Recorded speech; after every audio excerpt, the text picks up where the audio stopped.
5 दिसंबर 1945। वक्त शाम के 4 बजे। 5 अमेरिकन नेवी बम्बार्डर्स हवा में थे। मौसम साफ था, फ्यूल फुल था और पायलट एक्सपीरियंस्ड थे। अचानक रेडियो पर एक अजीब पैगाम आया। हमें जमीन नजर नहीं आ रही, कंपास घूम रहा है, हम कहाँ हैं? समंदर सफेद क्यों हो रहा है? उस दिन सिर्फ वो 5 जहाज गायब नहीं हुए, बल्कि उन्हें ढूंढने जो रेस्क्यू प्लेन गया, वो भी कभी वापस नहीं आया। न कोई मलबा, न कोई लाश, न कोई निशान। Welcome to the Devil's Triangle. आज हम इस राज से पर्दा उठाएंगे जिसे समंदर ने 100 सालों से छुपाया हुआ है। अटलांटिक ओशन का ये हिस्सा जो मायामी, बरमोदा और पोर्टो रिको के बीच में है, तकरीबन 5 लाख स्क्वायर माइल्स पर फैला हुआ है। लोग इसे बरमोदा ट्रायंगल कहते हैं। लेकिन यह सिर्फ आज की बात नहीं है। 1492 में जब क्रिस्टोफर कोलंबस यहां से गुजरा, तो उसने अपनी डायरी में लिखा कि उसने आसमान से एक आग का गोला समंदर में गिरते देखा और अजीब रोशनियां देखीं जो कंपास को खराब कर रही थीं। सोचने की बात यह है, अगर ये सिर्फ मौसम की खराबी थी, तो कोलंबस जैसा एक्सपीरियंस्ड सेलर इतना खौफजदा क्यों था? बात सिर्फ छोटे जहाज़ों की नहीं है। 1918 में यूएसएस साइक्लॉप्स, एक ऐसा मैसिव शिप जो लोहे का बना था और 300 लोगों को लेकर जा रहा था, वो बगैर किसी एसओएस कॉल के गायब हो गया। सोचिए, 300 लोग और 19,000 टन का लोहा हवा में तहलील हो गया। आखिर वहां नीचे है क्या?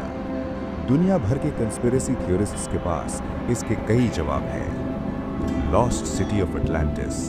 कुछ लोग मानते हैं कि समंदर की तह में पुरानी सिविलाइजेशन की एडवांस टेक्नोलॉजी है जो जहाजों को खींच लेती है। एलियंस, क्या ये दूसरी दुनिया का पोर्टल है? टाइम वॉर्प, एक इलेक्ट्रॉनिक फॉग जो वक्त को रोक देती है। लेकिन जज्बात को साइड पर रखकर अब बात करते हैं साइंस की, क्योंकि हकीकत शायद कहानियों से ज्यादा खौफनाक है। साइंटिस्ट्स ने जब इस एरिया को स्टडी किया, तो उन्हें 3 ऐसी चीजें मिली जो किसी भी जहाज को सेकंड्स में खत्म कर सकती हैं। हेक्सागोनल क्लाउड्स, यानी एयर बम्स। मीटियोरोलॉजिस्ट्स ने यहाँ हेक्सागोनल क्लाउड्स देखे हैं। ये बादल हवा के एयर बम्स बनाते हैं जो 170 माइल्स पर आवर की रफ्तार से समंदर से टकराते हैं। इस ताकत के आगे कोई प्लेन नहीं टिक सकता। रोग वेव्स, यानी समुद्री दीवार। इस एरिया में स्टॉर्म्स डिफरेंट डायरेक्शन से आते हैं जो मिलकर 100 फुट ऊंची रोग वेव्स बनाते हैं। इमेजिन करें, पानी की एक दीवार जो 10 मंजिला बिल्डिंग जितनी ऊंची हो। किसी भी शिप के लिए बचना नामुमकिन है। Methane hydrates. समंदर के नीचे मैसिव मीथेन गैस के पॉकेट्स हैं। जब ये फटते हैं तो पानी की डेंसिटी यानी कशिश खत्म हो जाती है। जहाज तैरने के बजाय पत्थर की तरह सीधा नीचे डूब जाता है। लेकिन यहाँ एक ट्विस्ट है जो शायद आपको मायूस करे। अगर आप स्टैटिस्टिक्स देखें तो बरमूदा ट्रायंगल दुनिया के सबसे बिजी शिपिंग लेन्स में से एक है। रोजाना यहाँ से हजारों जहाज गुजरते हैं और सही सलामत पहुँचते हैं। WWF और इंश्योरेंस कंपनीज के मुताबिक ये एरिया दुनिया के मोस्ट डेंजरस एरियाज की लिस्ट में टॉप 10 में भी नहीं आता। तो क्या ये सब झूठ था?